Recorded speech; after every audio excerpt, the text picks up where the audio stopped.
Hoy hablaremos del segundo caso del uso del manta. Pero antes de ello te voy a preguntar, ¿has entendido el primer video? Entonces, si has entendido, estás en este segundo video para seguir aprendiendo el caso del uso del manta.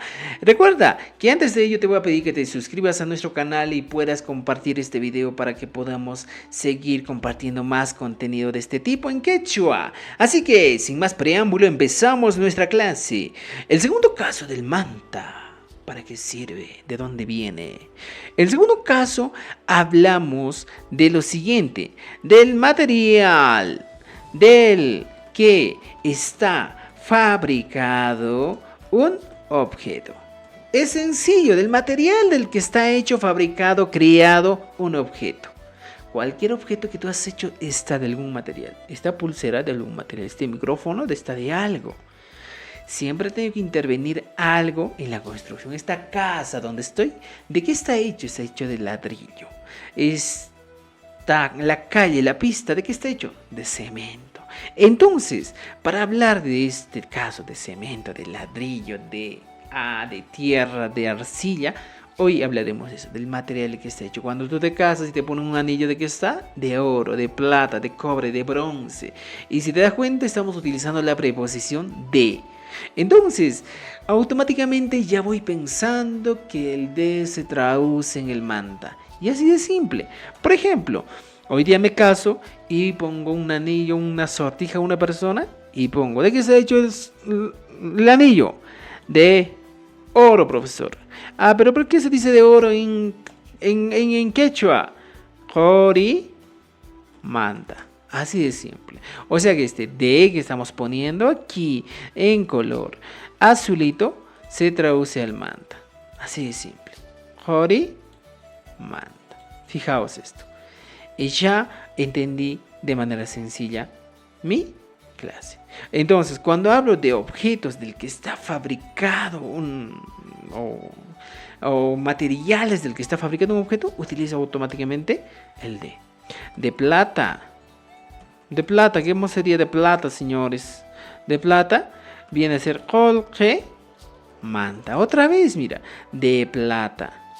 ¿Ya? De plata, colche manta. Fíjense esto.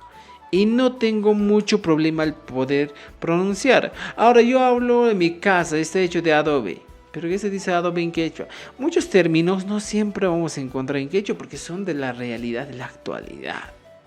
Por ejemplo, los incas no tenían sus ladrillos, tenían sus piedras. Entonces, ¿cómo voy a decir ladrillo en quechua? No hay, pues. Algunos han inventado, por ejemplo, avión. ¿Pero qué digo avión en quechua? No hay avión. ¿Qué voy a decir? Avión manta, pues. Carro. ¿Carro existía en el tiempo de los incas? No existía. En los tiempos antiguos no existía. Entonces, ¿qué digo? Pues carro. Carro ya no. Carro manta. Y por ejemplo, en el caso de avión, algunos dicen lata pichinco. Lata pichinco. Pájaro de lata de. Mira, hay un préstamo lingüístico, ¿eh? Pero en este caso hablamos de objetos de que está hecho. Por ejemplo, si mi casa está hecho de ladrillo, no de ladrar, sino de ladrillo, ¿qué diría en este caso, mis queridos amigos? Ladrillo. ¿Y qué aumento? Manta. Es así de simple, puedo utilizar mi manta. Y no me hago problema al momento de hablar. Entonces, realmente estoy hablando del manta que sirve para mencionar objetos del que está o materiales del que está fabricado un objeto. ¿Ya? Por ejemplo, yo hago mi pan. ¿De qué está mi pan? De harina. A ver, vamos a regresar. Mucho estamos saltando. De harina. Entonces, de harina. ¿Qué digo de harina? Manta. Y otra vez estoy utilizando el manta, siempre va a estar presente en los materiales, ya, o en este tipo de expresiones que me indican que un material, que un objeto está fabricado de algo. Hakumanta, ya. Y yo quiero completar esto. Sara, ya, fíjense esto. Pongo Sara Hakumanta.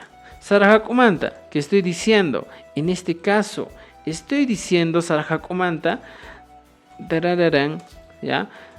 De trigo, no, de harina de maíz. Esa sería mi expresión. De harina de maíz. Aquí está, mira, fíjense, Jacomanta. ¿Ya? Entonces, en ese caso, cumple esas funciones, mis queridos amigos. Entonces, yo planteo ahora la pregunta, ¿ya? Yo planteo una pregunta. Imamantan, ¿ya? Fíjense, imamantan, ¿kay? Anta. Y yo puedo combinar muchas opciones. ¿De qué es este pan? ¿O de qué está hecho este pan? Imamantan, ¿kay tanta? ¿Qué digo? Mi pan, profesor, está hecho de trigo, jacomanta. Ya está. Trigo, jacomanta. Tengo pan de quinoa, quinoa manta. De maíz, saramantan. Pan de qué más tengo, pan de soya, soya nescamantan. Podría utilizar esas expresiones, ¿ya? Entonces yo te digo la pregunta, mi querido amigo, y mamantan hay tanta. Ahora yo te voy a esperar tu respuesta en mi caja de comentarios para ver si has aprendido o no. Y si no has aprendido, ya pues otra vez retrocede el video y vas a aprender. Entonces, mis queridos amigos, este fue el segundo caso del uso del manta, que realmente habla de materiales del que está fabricado un objeto, o puede ser un producto, una comida, un alimento. Si yo digo, ¿de qué está hecho este refresco? ¿De qué está hecho la cerveza? Cebadamanta, la chicha de jora, ¿ya? Diremos saramanta. Si tengo chicha de zanahoria, zanahoria manta. De quinoa, quinoa manta. Ese es el uso del manta, mis queridos amigos. Entonces nos vemos en el siguiente video y no te olvides de compartir este video para que más personas aprendan a hablar el quechua. Teupananchiskama waykipanaykuna.